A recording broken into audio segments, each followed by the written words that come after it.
Very good morning students. मैं आज आप लोगों को क्लास 10th साइंस, जिसका फर्स्ट चैप्टर है हमारा केमिकल रिएक्शंस एंड इक्वेशंस, उस पार्ट्स को मैं शुरू कर रहा हूँ। इस पार्ट्स को शुरू करने के पहले मैं कुछ कहने जा रहा हूँ कि इस पार्ट्स को, इस पूरी वीडियोज को आप अच्छी तरह से पहले समझेंगे, देखेंगे और उसके बाद उसको आप लिख करके उसको रिवाइज करेंगे। उसमें जो भी दिक्कत आएगी आप हमें कमेंट बॉक्स में लिखेंगे और मैं उसके अनुसार फिर आपको जो है समझा दूंगा। तो सबसे पहले आप देखते हैं केमिकल रिएक्शंस एंड इक्वेशंस। तो आप देखिए कि आपके आसपास, आपके सराउंडिंग में बहुत सारे चेंजेस होते हैं, जैसे आप देखते होंगे कि जो छोटे छोटे प्लांट्स हैं, चेंजेस अगर हम देखते हैं, प्लांट्स ये कन्वर्ट हो रहा है ट्रीज में, बड़े हो जाते हैं धीरे धीरे। हमारा देखते हैं पेपर, जब कोई भी पेपर है उसको अगर हम जलते हैं, पेपर बर्निंग, वो जलते हैं, दैट गिव्स ब्लैक एस। उसी तरह से रस्टिंग ऑफ आयरन, ये भी देखते होंगे। उसके अलावा देखते होंगे कि वाटर जो है ठंडे टाइम में converts to ice. Bulb, that glowing of bulb,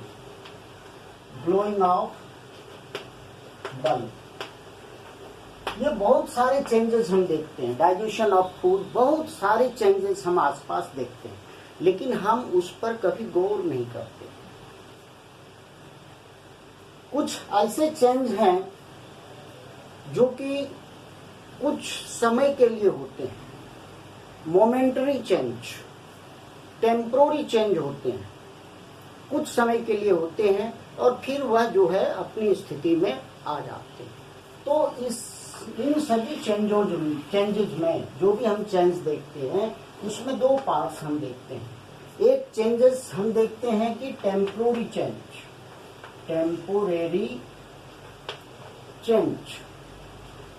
कुछ समय के लिए चेंज होते हैं, और किसी में देखते हैं कि वो परमानेंट रूप से चेंज हो जाता है, परमानेंट रूप से। इसका मतलब है कि कुछ चीजें सिर्फ अपनी स्थिति से दूसरे स्थिति में बदलती हैं, यानी उसमें कोई नए चीज नहीं बनते हैं। नो न्यू सब्सटेंस फॉर्म, इस सब्सटेंस में कोई नया चीज नहीं बनता है, सिर्फ एक स्टेट से दूसरे स्टेट में कन्वर्ट हो जाती है। लेकिन इसमें क्या होते हैं, न्यू सब्सटेंस इज फॉर्म, एक नया चीज बनती है। यानी इस तरह से हम देखते हैं कि जिसमें सिर्फ टेम्पोररी चेंज हो और कोई भी नया सब्सटेंस नहीं बने, यानी उसको हम क्या कहते हैं, फिजिकल चेंज, यानी सिर्फ वो फिजिकली चेंज हुआ है। एग्जाम्पल में जैसे मान लेते हैं आइस है, it converts to water on changing condition. अगर इसी को हम कूल कर दें ये फिर आइस बन जाए। बट अगर हम इसमें देखते हैं तो इसमें अगर मान लेते हैं कि कोई रस्टिंग ऑफ आयरन को जंग लग जाए, वो एक नया चीज बन गया, उससे हम आयरन कन्वर्ट नहीं कर पाते। उसी तरह से बर्निंग ऑफ फ्यूल,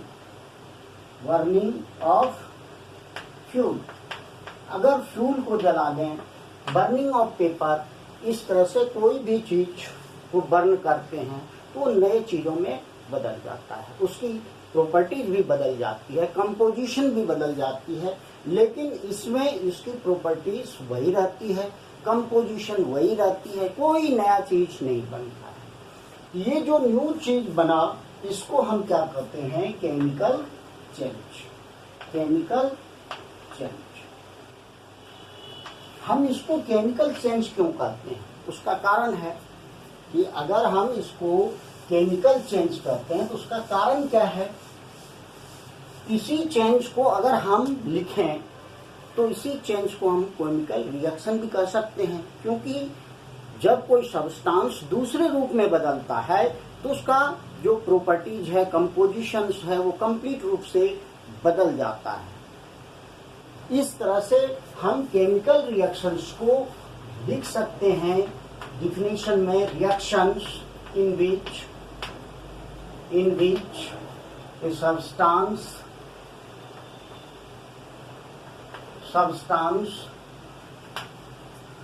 कोई भी सब्सटेंस है changes to a new substance chemically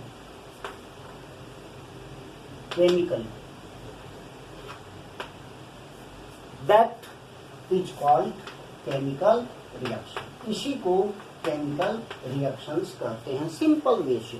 हालांकि इसका डिफिनेशन जब हायर क्लासेस में जाते हैं तो फिर डिफिनेशन को चेंज हो जाते हैं, उस डिफिनेशन को मॉडिफाइड रूप से अलग तरीके से देते हैं। तो हमारा केमिकल्स रिएक्शंस होते हैं। जैसे अगर हम कहें कि carbon is burnt in oxygen gives carbon dioxide।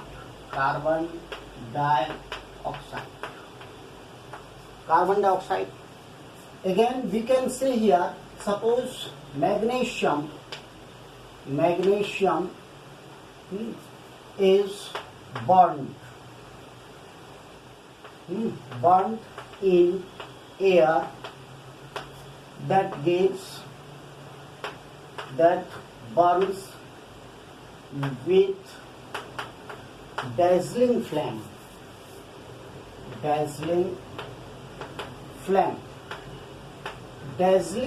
देता है, and new substance is formed,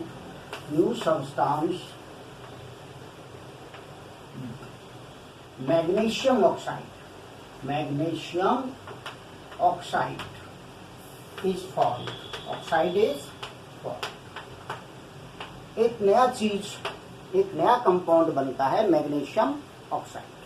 अब इसी को हम इस रूप में भी लिख सकते हैं, वर्ड में भी लिख सकते हैं। वर्ड में जैसे हम क्या लिख सकते हैं, कार्बन प्लस ऑक्सीजन,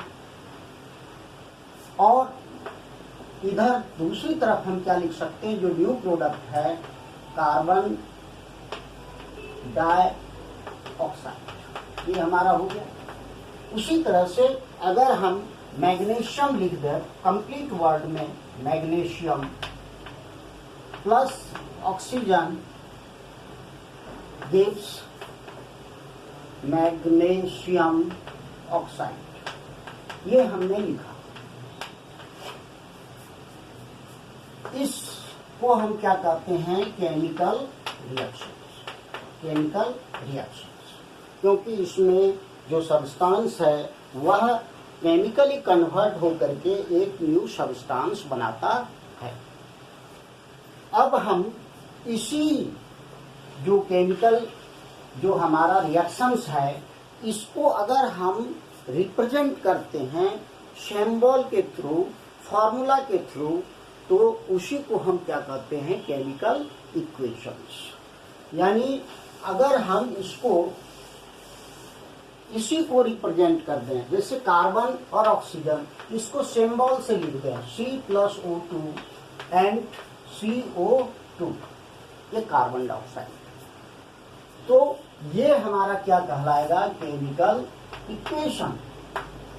क्यों कहलाएगा, क्योंकि केमिकल रिएक्शंस जो हमारा लैंग्वेज है उसको हम सिंबलाइज करके एक पार्ट बनाया उसको एक इक्वेशन में लिखा, इसलिए इसको हम क्या कहते हैं, केमिकल इक्वेशन। यानी केमिकल इक्वेशन क्या हुआ, the representation of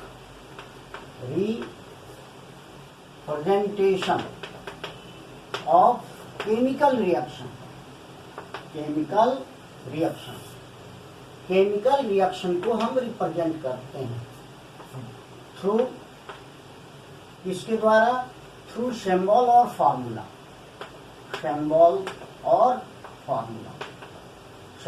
and formula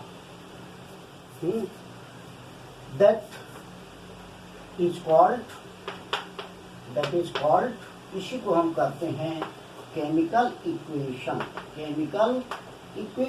इसको केमिकल इक्वेशन कहते हैं। अब उसी तरह से मैग्नीशियम और ऑक्सीजन और मैग्नीशियम ऑक्साइड, हम मैग्नीशियम का सिंबल Mg, हमने Mg लिखा। ऑक्सीजन को हम क्या लिखते हैं, चूंकि ये गैस है, it remains as O2 oxygen के रूप में, और मैग्नीशियम ऑक्साइड यह है MgO, मैग्नीशियम ऑक्साइड MgO। तो इसको हम क्या कहते हैं, केमिकल इक्वेशन। ये क्या हुआ, केमिकल इक्वेशन के रूप में लिखते हैं।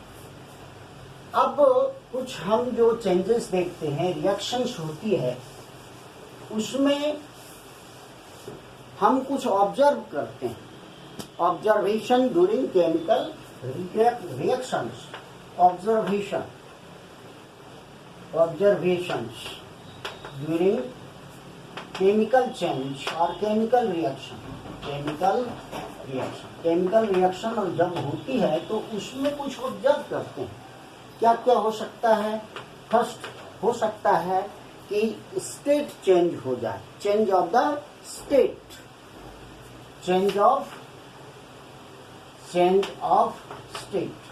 स्टेट चेंज हो जाते हैं। जैसे अब हमने क्या लिया, जैसे मैग्नीशियम है और हमने क्या लिया, ऑक्सीजन, इसको हम जलाते हैं और जलाने के बाद ये हमारा क्या बनता है, मैग्नीशियम ऑक्साइड। ये जो है हमारा सॉलिड है, ये क्या है, गैस है, और ये स्टेट चेंज होकर के क्या हो गया, सॉलिड, कन्वर्ट होकर के सॉलिड हो जाता है। उसी तरह से H2 प्लस O2, और यह क्या बन गया, H2O। अब ये भी गैस है हमारा, ये भी गैस है, और ये क्या है हमारा, लिक्विड। तो during chemical reactions you observe the changes, there may be the change in the state में चेंज हो सकता है। दूसरा, कुछ कलर भी चेंज हो सकते हैं। जैसे मान लेते हैं रिएक्शन हो रही है, उसमें कलर कुछ दूसरा है और प्रोडक्ट का कलर कुछ दूसरा है। जैसे और दूसरा स्टेट क्या है हमारा, चेंज ऑफ कलर भी चेंज हो सकते हैं। जैसे मान लेते हैं कि हमारा लेड नाइट्रेट है, PbNO3 लेड नाइट्रेट, ये हमारा क्या है, लेड नाइट्रेट। इसको रिएक्ट कराते हैं पोटासियम आयोडाइड, सॉल्यूशन में डालते हैं। लेड नाइट्रेट के सॉल्यूशन को हम क्या डालते हैं, पोटासियम आयोडाइड के सॉल्यूशन। तो हमारा लेड नाइट्रेट जो व्हाइट कलर है, यह क्या बन जाता है, पोटासियम लेड आयोडाइड PbI, और साथ ही potassium nitrate, lead iodide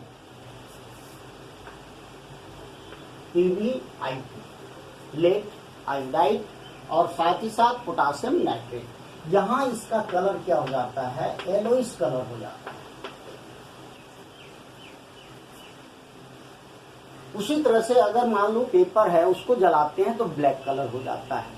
sugar है C12H22O11, इसमें जब हम क्या डालते हैं, कॉन्ग H2SO4, कॉन्ग H2SO4 अगर हम इसमें डालते हैं तो यह क्या हो जाता है, काला हो जाता है 12, और इससे कार्बन डाइऑक्साइड निकलते, वाटर निकलते हैं H2O 11। साथ ही साथ ये कलर क्या हो गया, ब्लैक कलर हो जाता है। तो हम क्या देखते हैं कि इन केमिकल रिएक्शन में स्टेट भी चेंज हो सकता है, कलर भी चेंज हो सकता है। इसके साथ साथ हम ऑब्जर्व और कर सकते हैं, तीसरा चेंज क्या हो सकता है, तीसरा चेंज तो एनर्जी भी हो सकता है, टेम्परेचर भी हो सकता है। There may be the change of energy, chemical change reaction होती है तो उसमें चाहे तो एनर्जी एब्जॉर्ब होती है या इवॉल्व होती है। जैसे मान लो फ्यूल है, अगर इसको हम जलाते हैं तो यह क्या देता है, कार्बन डाइऑक्साइड, उसके साथ साथ हीट देता है, हीट निकलता है। तो हम क्या देख रहे हैं कि एनर्जी चेंज हो रही है। इसमें पहले इसको जलाते हैं, कम एनर्जी देते हैं, और जलने के बाद यह क्या होता है, अधिक से अधिक एनर्जी देता है। इसलिए इसका डेल्टा एच क्या हो गया, निकल जाता है, हीट निकल जाता है उससे, यानी यह क्या हो गया हमारा energy change, heat evolves, energy change हो गया, कलर चेंज हो गया, और साथ ही साथ हमारा क्या हो गया, स्टेट चेंज हो गया। उसी तरह से एक और चेंज हो सकते हैं इसमें, अगर हम देखें इवोल्यूशन ऑफ गैस, चौथा अगर हम देखें evolution of gas, evolution of gas भी इवॉल्व होते हैं। कुछ ऐसे रिएक्शंस हैं, जैसे मान लेते हैं जिंक है और उस पे हमने डाइल्यूट H2SO4 डाल दिया, सल्फ्यूरिक एसिड, ये क्या है हमारा डाइल्यूट सल्फ्यूरिक एसिड, इसको हमने डाल दिया जिंक के मेटल पर, तो इससे एक कंपाउंड बना जिंक सल्फेट, ये हमारा सॉल्यूशन में जाया, और साथ ही साथ H2 गैस ये रिलीज हो। तो इवोल्यूशन ऑफ गैस भी होते हैं केमिकल रिएक्शन में। दूसरा रिएक्शंस और हम देख सकते हैं, कुछ ऐसे रिएक्शंस हैं, जैसे मान लो जिंक है और इसको हमने सोडियम है और इस पे हमने वाटर डाल दिया, कोल्ड वाटर में सोडियम हमने डाल, तो यह क्या बनता है, सोडियम हाइड्रोक्साइड और H2 गैस रिलीज होता है, H2 गैस। यानी ये क्या है सोडियम, ये क्या है वाटर, कोल्ड वाटर और हॉट वाटर, कोल्ड वाटर ही जनरली देखते हैं। ये रिएक्ट होकर के क्या होता है, सोडियम हाइड्रोक्साइड एक नया चीज बना, साथ ही साथ H2 गैस, हाइड्रोजन गैस क्या हो जाते हैं, रिलीज हो जाती है। इस तरह से ये क्या है हमारा केमिकल इक्वेशंस, ये केमिकल इक्वेशंस हैं। और केमिकल रिएक्शन में क्या ऑब्जर्व करते हैं, क्या चेंजेज होते हैं, जो मैंने 4 पार्ट्स में बताया आपको। चेंज ऑफ स्टेट हो सकते हैं, चेंज ऑफ कलर हो सकते हैं, चेंज ऑफ टेम्परेचर और एनर्जी हो सकते हैं, इवेल्यूएशन ऑफ गैस हो सकते हैं। ये ऑब्जर्व हम करते हैं केमिकल रिएक्शंस में, which is indicated in chemical equation, उसको केमिकल इक्वेशन में हम दिखाते हैं। और केमिकल इक्वेशन क्या है, this is short form of chemical reaction that is represented by using symbol और formulas, symbol और formulas को लेकर के हम इसको लिखते हैं। तो आज के लिए इतना ही। नेक्स्ट डे हम बताएंगे कि हम कैसे केमिकल इक्वेशन को स्पेसिफाई कर सकते हैं, ताकि केमिकल इक्वेशन से उसके बारे में सारी चीजें मुझे मालूम हो जाए, और साथ ही साथ केमिकल इक्वेशन को बैलेंस कैसे करेंगे, यह नेक्स्ट वीडियो में बताएंगे। और आप इसे अच्छी तरह से देखें, साथ ही साथ इसको अपने साथियों में शेयर करें और सब्सक्राइब करें। Thank you and